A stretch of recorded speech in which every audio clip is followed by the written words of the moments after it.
కళాకారులకు వందనం, శుభాభివందనం, ఉద్యమాభివందనం తెలియజేస్తూ ప్రియమైన మిత్రులారా, పాటకు ముందు ఒక విషయం చెప్పాలి కాబట్టి చెప్తానా.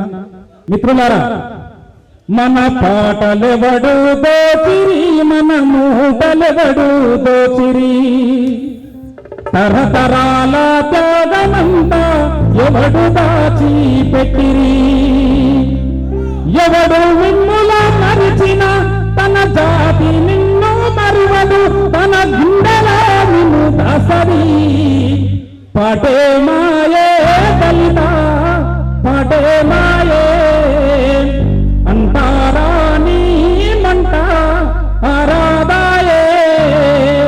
ఆ ఆరని మంటనే నిర్మల కిషోర్ అన్న.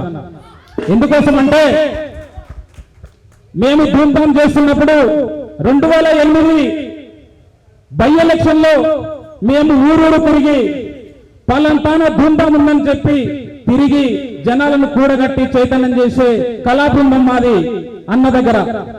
అన్న ఏం చేస్తుందంటే వేదికలు, పెద్ద వేదికల దగ్గర ధూమ్ధాం చేస్తుండే, కానీ అక్కడ మాకు పాటలు పాడే అవకాశం వస్తుందో రాదో అనే డైలమాలో మేము ఉంటుంది. 2008 బై ఎలక్షన్ వికారాబాద్ కాన్స్టిట్యున్సీలో అంటే మేము ఊరూరు తిరుగుతుంటే ఒక రోజు మరిపల్లి మండలంలో ధూమ్ధాం జరుగుతుంది. ఆ ధూమ్ధాంకు అన్న టీం వచ్చినక్కడికి ఆ వస్తే అన్నకు ఎవ్వరూ చెప్పలే, అన్న నేను పాట పాడతాను చెప్పలే, మా టీంలో ఎవ్వరూ చెప్పలే. అన్ననే మధ్యలో సగం ధూమ్ధాం అయింది. జనాలు చెక్కు చెదరకుండా అక్కడనే ఉండి చెక్కు చెదరకుండా అన్న పాటలు పాడుతుంటే, రాగాలు తీస్తుంటే మమ్మల్ని యుద్ధభూమి కళాబృందం ఖచ్చితంగా పాటలు పాడాలని చెప్పి స్టేజ్ మీదకి వినిపించి మా అందరితో పాటలు పాడించేటువంటి వ్యక్తి మన నిర్మల కిషోర్ అన్నమే. అదే రసమై చేసిన పని చేయకపోతుండే ఆయనకు నిర్మల కిషోర్ ఇవన్నీ నీది నువ్వు చెప్పుకోరాదు, నీకు ఎందుకు ఉద్యోగం రాలేదని. నీది నువ్వు చెప్పుకో అని పల్లకి ఎక్కితే నువ్వు నా కోసమే పాడుతానంటే ఎట్లా చెప్పే. ఈ తమ్ముడు సుందరయ్య విజ్ఞాన కేంద్రంలో మేము ప్రెస్ మీట్ పెట్టినాం.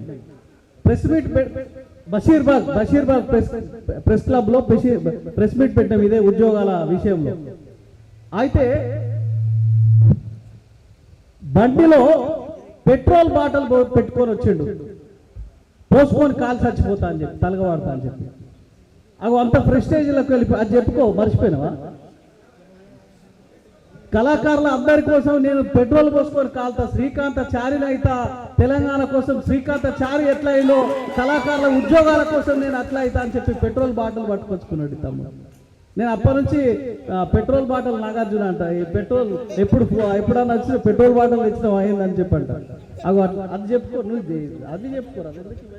ఓకే, నన్ను ఆపింది ఆ రోజు యాకన్న మొదటి స్థానంలో ఉన్నాడు, అన్న కిషోర్ అన్న మొదటి స్థానంలో ఉన్నాడని తెలియజేస్తూ నేను కూడా పాట పాడతా, నేను కూడా ప్రజలను చైతన్యం చేస్తా, నేను కూడా ధూమ్ధాం చేయగలను, నేను కూడా ప్రజలను మెప్పించగలను అనే సత్తా ధైర్యం నాకు అన్నిటికీ అర్హుమైతే నా జిల్లాలో ఒకటే మండలం, అది తిమ్మాజిపేట మండలంలో వీళ్ళంతా కళాకారులే, ఉద్యమ కళాకారులే.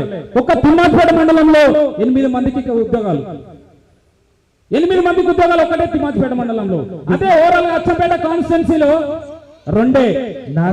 నాగర్ కర్నూలు జిల్లాలో ఒకటే మండలం, బిస్నపల్లి మండలం 12 మందికి ఒకటే మండలానికి వచ్చింది, ఎవరికి రాదు. కాబట్టి నేను ఒకటే చెప్తాను, రసమై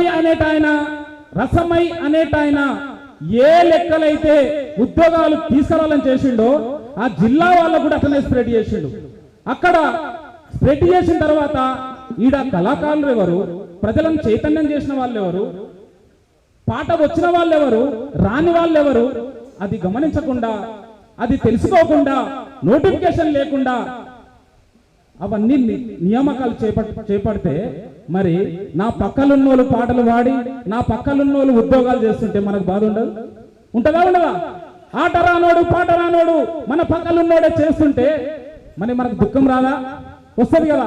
అందుకనే నేను ఇలా మాట్లాడొద్దు అనుకున్నా, రేపే మాట పాట 2 రేపే చేద్దాం అనుకున్నా.